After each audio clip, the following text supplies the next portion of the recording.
Salut les gars, c'est Samy pour la French Sports News et comme vous voyez, je suis pas chez moi. Aujourd'hui, je suis retourné à Paris, j'ai quelques affaires personnelles, j'ai fait un entretien de stage, j'espère que j'ai réussi. Et aujourd'hui, on se retrouve avec un invité surprise et on va parler de la NFL. Et il est pas encore là, donc on va essayer de le faire venir. Allez!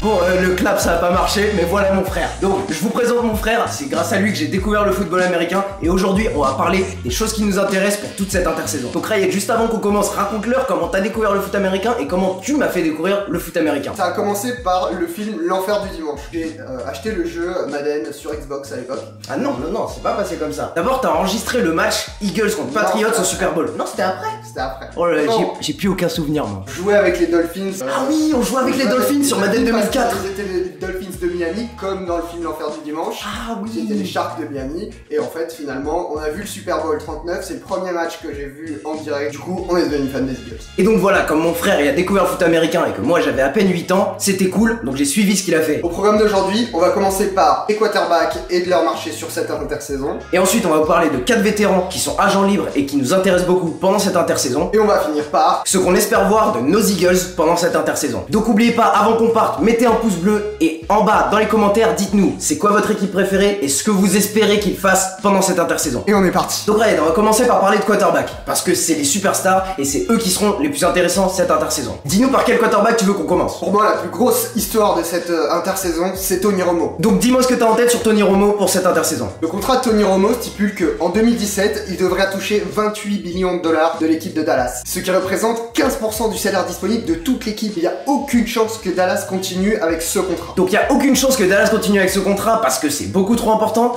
Donc on se demande où est-ce que Tony Romo va finir la saison prochaine. Vu la relation que Tony Romo a avec le propriétaire de l'équipe, Jerry Jones, pour moi ça me paraît très probable qu'il soit purement et simplement relâché, comme Peyton Manning a pu l'être avec les Colts. C'est vrai que c'est propre, hein. Je vous avoue que moi je pense vraiment business, donc je sais pas s'il va être relâché comme Peyton Manning, mais je pense que Jerry Jones va s'arranger pour que Tony Romo soit envoyé dans une équipe qui intéresse vraiment Tony Romo. Ce sera un accord un peu commun. Si Tony Romo a le choix, je pense qu'il va vraiment orienter son choix vers une équipe qui a une chance de gagner un titre, chose qu'il n'a encore jamais eu. J'ai en tête Denver, parce qu'ils ont déjà fait cette opération avec Peyton Manning. Bah moi je suis pas d'accord, parce que c'est loin du Texas, c'est loin de sa famille, et c'est joué dans un climat froid. Et je pense qu'un quarterback qui approche les 40 ans, il a pas forcément envie de jouer là où il fait froid. Après, il faut pas oublier que Tony Romo a souvent tendance à être blessé. Il se peut qu'aucune de ses équipes ne soit prête à prendre le risque sur Tony Romo, surtout pour un poste de titulaire. Pour moi, Tony Romo, il a besoin de deux choses. Une défense qui est prête à gagner le Super Bowl, donc c'est vrai que Denver là, mais il faut aussi un coach qui est très offensif et qui le poussera à être agressif comme il aime jouer. Et je pense à seulement deux équipes dans ce cas-là. Les Cardinals, si Carson Palmer n'est pas là, et Houston au Texas en particulier, parce que c'est proche de sa famille. Il y a déjà une grosse défense et Bill O'Brien est un coach offensif. Bon, je sais pas ce que t'en penses. Quelle que soit l'équipe, je pense que Tony Romo aura un contrat de 2 ans environ,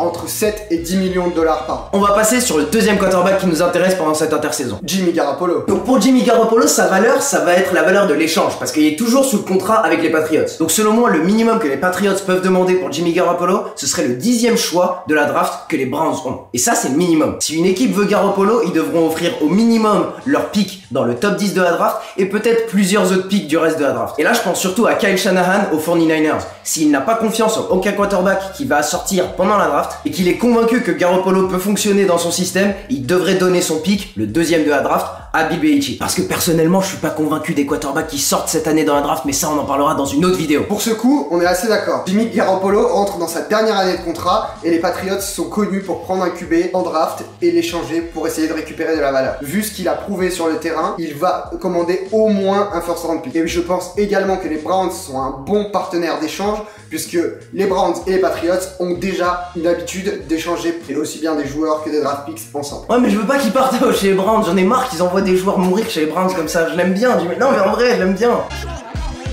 Effectivement, si on n'a pas confiance en les quarterbacks qui sortent sur cette draft, comme Deshaun Watson, Mitch Trubisky ou Deshaun Kidzer, il vaut mieux investir dans Jimmy Garoppolo à travers un trade. Bah moi j'espère vraiment que les Browns vont pas avoir Jimmy Garoppolo parce qu'il nous a montré beaucoup trop de talent pendant cette saison pour encore aller mourir à Cleveland, et j'avoue que je ne pense pas qu'il puisse relever la franchise à lui-même. Et on passe au dernier. On va parler de Kirk Cousins. Kirk Cousins cette année jouait sous le franchise tag. Le franchise tag, c'est un mini contrat d'1 an, 100% garanti. Et son salaire représente la moyenne des top 5 joueurs joueurs à sa position. Si les Redskins replacent le franchise tag sur Kirk Cousins, pour l'année 2017, il touchera 24 millions de dollars. Parce que la valeur, elle augmente si tu signes des franchise tags consécutifs. Donc t'es en train de me dire que les Redskins devraient offrir encore un franchise tag à Kirk Cousins? Pour moi, les Redskins n'ont pas le choix. S'ils avaient vraiment confiance en Kirk Cousins, ils lui auraient proposé un contrat de long terme pendant l'année et n'auraient pas attendu. Ouais, c'est vrai, je t'avoue que c'est vrai, ils auraient dû proposer un contrat pendant la saison 6. Tu te rappelles quand il venait de gagner un gros match, il était avec son GM, et il l'a pas respecté, il a fait alors est-ce que tu as How you like me now? Et la main sur la tête comme ça.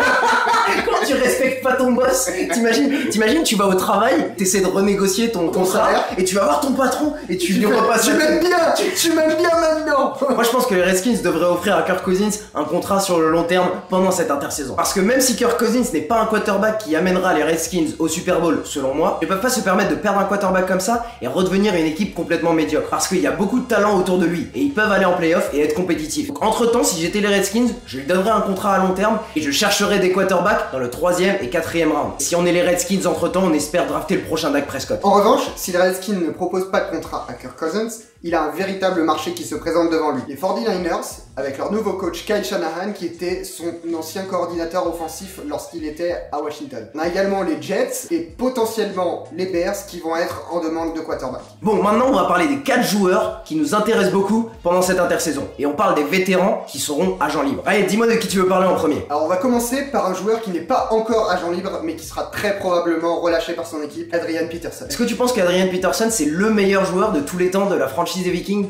Clairement, Adrian Peterson se place dans les 10 meilleurs running backs de la NFL. Moi je pense qu'il a eu le plus gros impact sur la franchise parce qu'il a réussi à porter la franchise jusqu'en playoff. On est dans l'ère de la NFL où tout est tourné vers la passe et il a réussi à porter son équipe avec Joe Webb en tant que quarterback en playoff. Donc ce serait un peu entre lui, Randy Moss mais il est resté très peu de temps, et Dante Culpepper. Donc Ryan, pourquoi Adrian Peterson il serait disponible cette année? Adrian Peterson est prévu de toucher 18 millions de dollars pour l'année 2017. Ça représente 10 millions de dollars de plus que le deuxième joueur, le Sean McCoy. Son salaire devrait être placé entre 7 et 8 millions de dollars pour revenir à une échelle raisonnable du top 3, top 5 de la NFL. Parce qu'en vrai, des running backs de 32 gens qui ont eu des blessures pendant la saison dernière, on les paye pas 18 millions de dollars. Alors à ton avis, Samy, où est-ce que AP peut aller? Bah on a entendu parler beaucoup de choses de AP. Depuis le début de sa carrière, il a dit qu'il voulait jouer aux Cowboys, mais avec leur situation en poste de running back, je pense pas qu'il va y aller. Donc maintenant, il y a que 2 équipes qui sortent du lot pour moi. Les Giants, qui ont vraiment le besoin de running back. J'ai également pensé aux Giants. Aujourd'hui, c'est Shane Vereen, leur titulaire. Et je crois qu'Adrian Peterson a dit qu'il avait un œil sur New York. Et une autre équipe à laquelle je pense, ce serait les Patriots. Les Patriots ont pas mal d'argent à dépenser,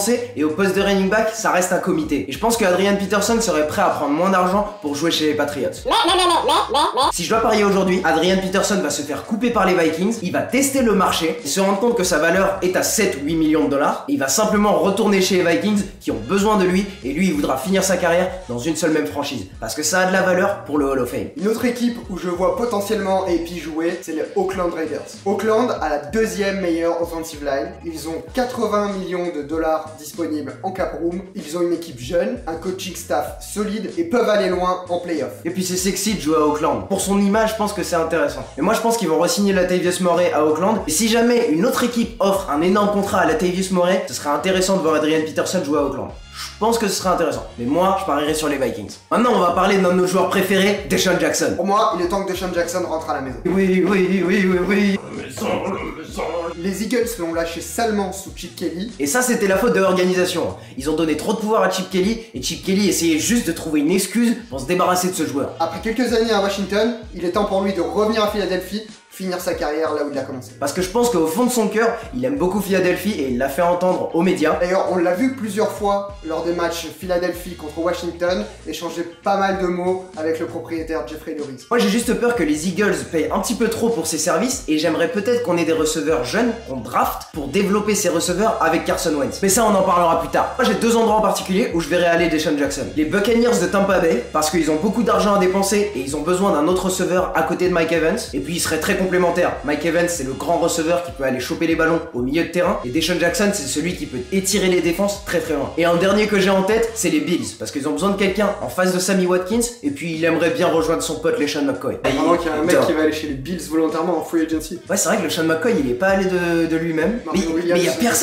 a personne, personne va chez les Bills en fait. Passe au 3e joueur, Alshon Jeffries. Pour moi, Alshon Jeffries est typiquement le joueur libre qui va commander un gros contrat mais avec un gros risque de ne pas pouvoir livrer derrière. À mon avis, il va pouvoir demander un contrat sur 5 ans à 50 millions de dollars, à peu près le type de contrat que Vincent Jackson a signé lorsqu'il est parti des Chargers pour aller rejoindre Tampa Bay. Parlant de Tampa Bay, c'est exactement là où je vois Alshon Jeffries aller. Oh mais t'es chiant, t'as volé mon idée, Tu peux pas dire 2 joueurs à Tampa Bay. Mais moi j'ai dit plein de joueurs à Tampa Bay. Attends la fin de la vidéo, tout le monde va à Tampa Bay. Tout le monde, ils ont de l'argent, ils vont donner de l'argent. Tampa Bay a beaucoup d'argent disponible à dépenser et Vincent Jackson s'en va cette année. Oui, il m'a volé mon idée, donc maintenant qu'il n'y a plus Vincent Jackson, il y a un trou. Et il y a quelqu'un qui doit remplacer ce trou. Et Alshon Jeffries, ce serait vraiment génial de le voir face à Mike Evans. C'est deux joueurs qui sont très similaires, un peu comme à Carolina, entre Kelvin Benjamin et Devin Funchess. Moi j'avais pensé à une autre équipe, à part Tampa Bay, ce serait les Rams de Los Angeles. Il y a Jared Goff qui est en train de grandir, et ils ont beaucoup de receveurs jeunes, et ils ont besoin d'un joueur qui a de la carrure. Et je pense que Alshon Jeffries, à Los Angeles, ce serait le joueur qui deviendrait mentor des receveurs qui grandissent. Et lui, mis juste à côté de Tavon Austin, c'est deux choses qui pourraient être très complémentaires. Bon, on passe au prochain. Maintenant, on va parler de Martellus Bennett. Vas-y, dis-moi. En 2016, Martellus Bennett a touché environ 5 millions de dollars, ce qui fait de lui le 11e tight end le mieux payé de la ligue. À sa place, je chercherais à rester chez les Patriots. Ça, c'est ma tête qui est pas d'accord, mais je le laisse finir. Il y a eu des rumeurs disant que les Patriots